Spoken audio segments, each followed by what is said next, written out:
necesaria la unión perfecta entre la administración pública y las entidades privadas patrocinadores, nunca mejor encabezados que por la Fundación Trinidad Alfonso, que ha puesto no solo, yo diría, su potencial económico para hacer de esta carrera lo que es hoy en día, sino todo su potencial organizativo.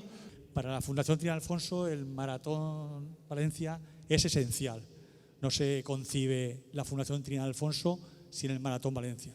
Y no se concebía ese 2012, cuando nada nos podíamos imaginar, ni ahora que estamos a punto de cerrar este 10º aniversario, ni en un futuro. Ojalá el domingo sea el colofón de este aniversario.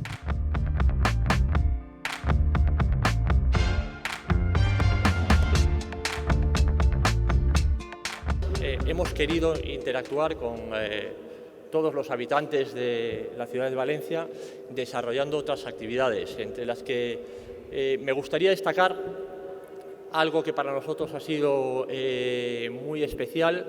Como marca deportiva, supongo que muy llamativo también, nos hemos metido en el negocio de la hostelería, ¿vale? Abriendo un restaurante en colaboración con Big Green. Valencia, creo que todos conocéis, ¿no?, el talante acogedor de los valencianos, de las valencianas, de esta ciudad, y es un placer el poder acoger a estas 15.000 personas que vienen de fuera de España, pero también incluso a los que vienen de alrededor de la propia ciudad.